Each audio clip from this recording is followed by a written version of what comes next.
make us who we are.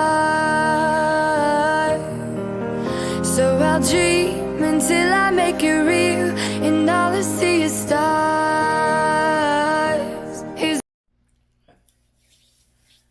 Welcome Aries to Channel the Future Tarot. Today we are going to do your love reading. This is going to be from January 5th to the 12th. This will be for the Sun, Rising, and Venus signs of Aries. Please take the messages that resonate with you, claim them for yourself, toss the universe what does not. It's not meant for you, and that's okay. Check out your other Moon, Rising, and Venus placements, the videos that correspond with that, to get to more intuitive guidance if you don't find it here. Remember, time and energy is fluid, so whenever you're directed to the reading, it's the right time for you. That being said, I am going to use a singing bowl here. As I do so, I ask you to take that deep breath in, exhale whenever you feel so inclined to do so. It's going to help balance your energy, set your intentions, and prepare for the messages of the reading. If you are new or returning to the channel, welcome. I'm so happy to have all of you. Thank you so much for your likes, shares, and subscriptions. It truly means so much to me to see the channel growing. I can't express that enough. So thank you. All right, my dears, let's get started.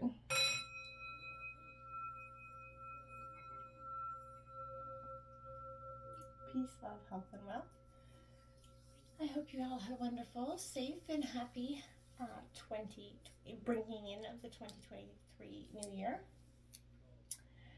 All right, so I definitely come into this. I feel like there was, you know, in some degree in the meditation I was having, I felt like you were avoiding some sort of conversation or avoiding.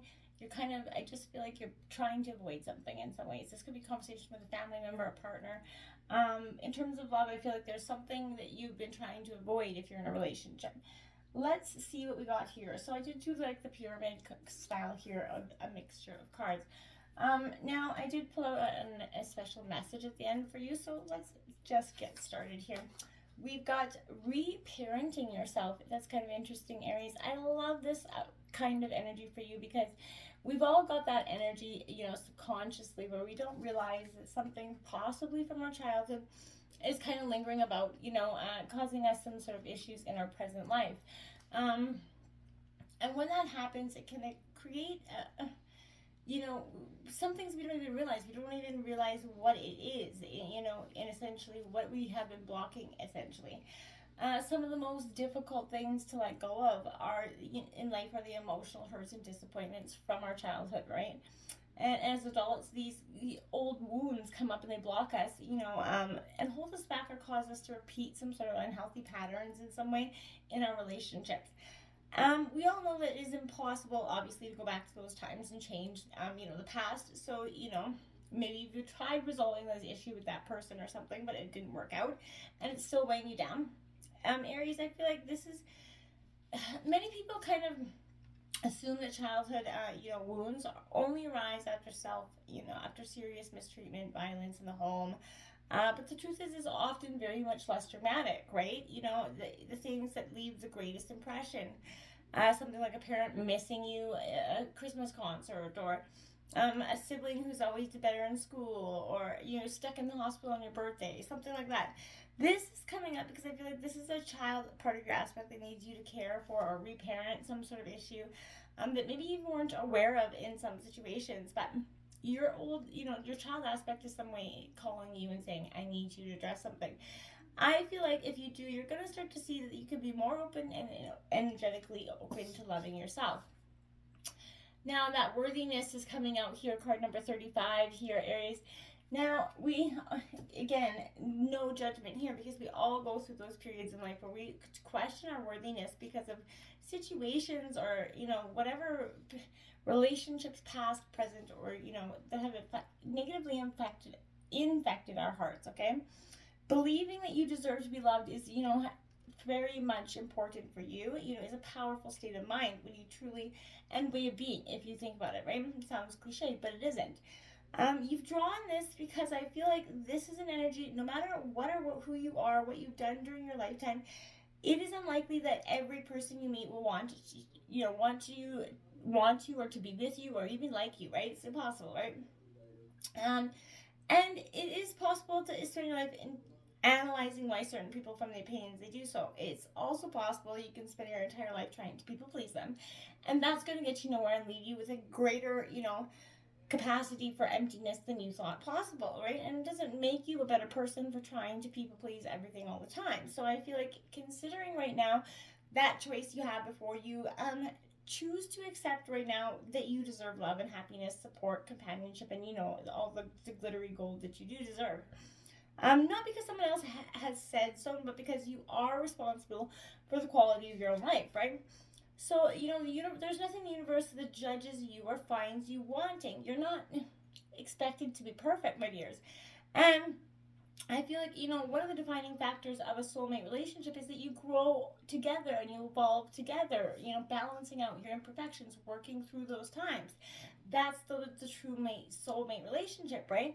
Take a moment to look at yourself in that mirror. Truly, look into your eyes. Notice how beautiful, unique you are, because the divine didn't work its magic and create something that was less than perfect. It created you because you are perfect. Accept that beautiful self. Accept you're divinely perfect, okay? Abundance is coming in for you. I feel like through this worthiness, through this acceptance, you're going to start to see things change in your life, in your relationships as well. I feel like we all get stuck in that sense of, scarcity, lack of mindset, lack of love, believing that we're not meant to be loved. How you measure abundance is one thing, right?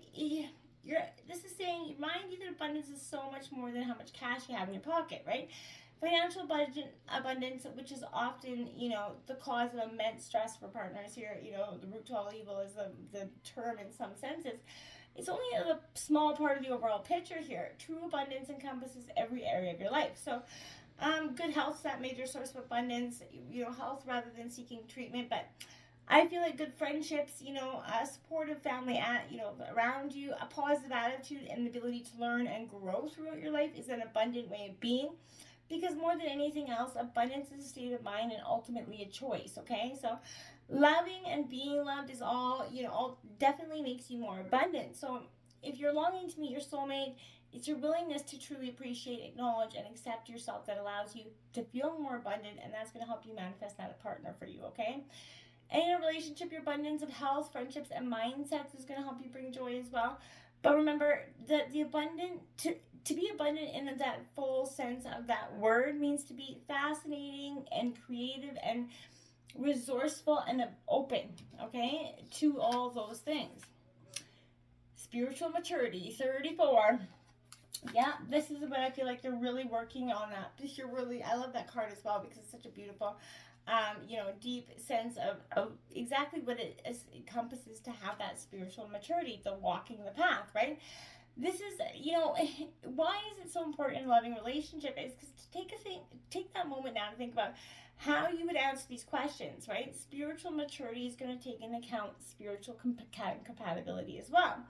So if you believe in reincarnation, right, karma, and that higher power that lovingly supports you, right, then how compatible can you be with a person who believes in a judgmental God and one opportunity to get it right before being sent to heaven or hell, right? So being spiritually mature means that you can accept another person's views while being able to choose the best approach for yourself freely and wisely, right? And a spiritually mature person doesn't have all the answers either, right, to the universe or everything. But at the very least, they will have given these topics some consideration. Spiritually mature people, endeavor to think for themselves, because the maturing process actually requires that we question what our family and culture teaches us until we become our own center of belief in spiritual truth. So I feel like it's important right now where you're going to see yourself and your partner. This is going to help you connect with a true soulmate and or allow your existing relationship to grow here. Understand each other's beliefs and feelings can be realized through respectful and mindful conversations, obviously. But, as your prospective or existing partner, what their beliefs are. Never assume, right?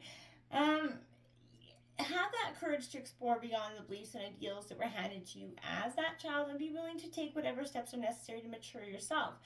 And that's going to help you truly attract the best person for you. And if you are in existing relationships, you can open doors to many new and exciting possibilities for you and your partner to enjoy, okay? Then we have creativity coming out here, Aries, for you, card number 7. So get creative in your love life. I want to say that as well. It's a very powerful energy. Being creative is not just about being artistic or inventive either. It's about thinking outside the square and considering different approaches and attitudes, right? Being creative means you can turn ordinary day into a wonderful day by adding a dash of the unexpected. So I feel like this is an energy where you never have any excuse for excessive repetition or boredom in you or your love life, right? Routine and habit have their place in life up to a point, but they can quickly dull your sense of enthusiasm in life. If you're currently seeking a partner, it would be beneficial to explore some different things, to get out there and meet them, because you're not doing it in the situations you're in. Notice where your attachment to routine, predictability, your ideas, and how things should be may have affected previous relationships. Don't be so rigid in the way you do things. Think about what you could do differently from now on, and new habits, new rules to consider. Just try to do something, switch it up.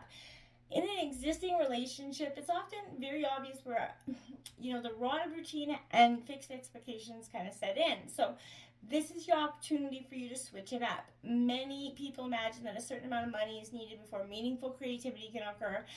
If you've fallen into this narrow mindset, then it's time for you to kind of rethink again. Because I feel like next time you go to the park or beach, observe the children playing and in the swings. You don't need to be wealthy to enjoy creativity or abundance or have fun.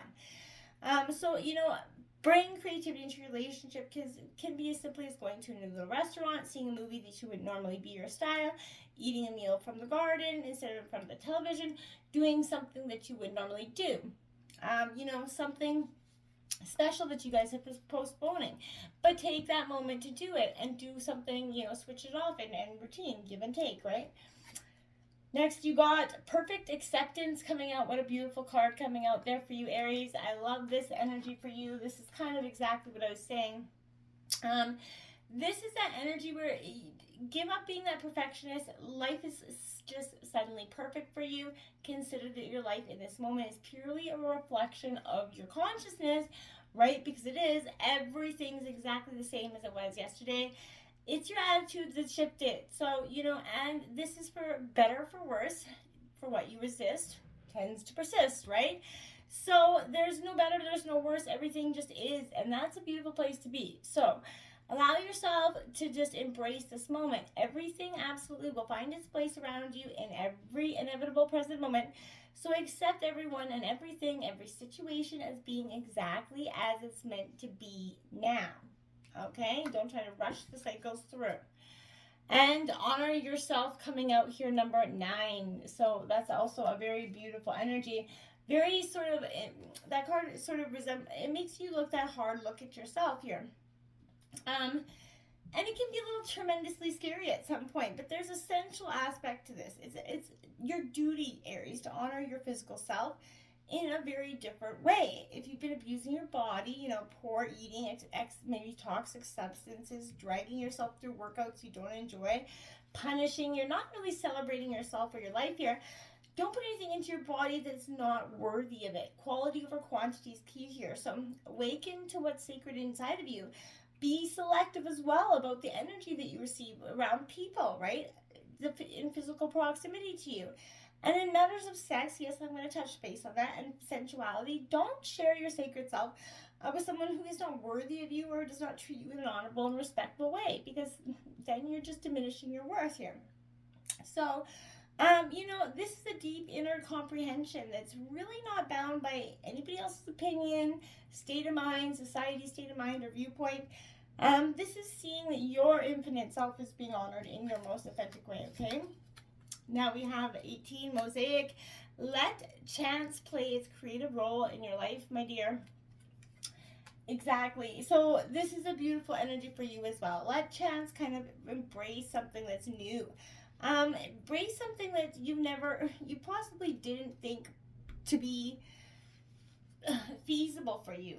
Trust everything again as it should be, Aries. If you've been trying to micromanage every little aspect of your life here, that fixed view of limiting, everything that the universe is trying to make available to you, you don't know, and to break free of those conditions here and places that you put on yourself, other people. Trust that there's no specific right way things have to be. Progression of events is just the way it is, as long as it's progressing. You don't have to know, and this is it has to be okay for you in this moment, and that's going to allow the next chapter of your life to commence here. Chance and surprise are, essential creative elements in our life, right? So break free again of those stereotypes or ideas about what your life should look like or even be like, and what other people, places, and things should or shouldn't be, right? This is considering just shattering those illusions, like that mask, shattering what was. It's going to help meld who you're going to be. So, you know, let your life sort of surprise you and amaze you again. Appreciate this, and let your relationships, like, be free to let go of whatever your self-limiting fears are in terms of love.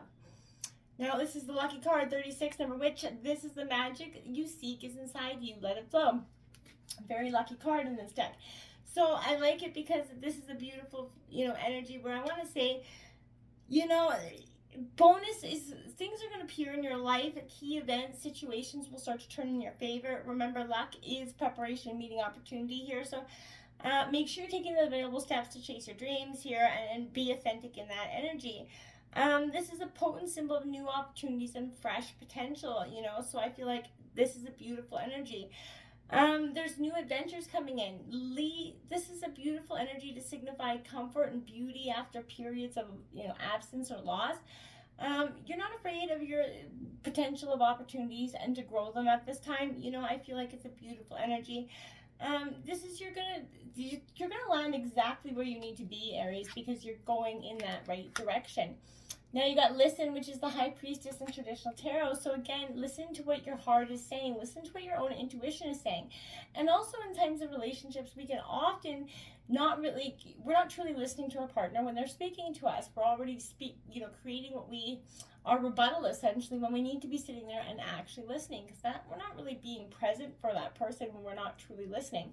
So make sure we're giving that partner the respect of just sitting in that moment, respectfully hearing what they have to say, and give, you know, vice versa as well. Now we have 13, release, the death card in traditional tarot, Scorpio energy. Again, you're truly transforming what endings and old ways of thinking have to transform. Sometimes we can get too stuck and too afraid to let go of a relationship that we know is crumbling because we are just afraid of what the future or being alone might embrace. This is a time of releasing that. It's truly what is meant for you will never pass you by. And, you know, let it go. If it's meant to you, it's going to come back to you, right? So believe in that energy. Now you have challenging times, card number 5.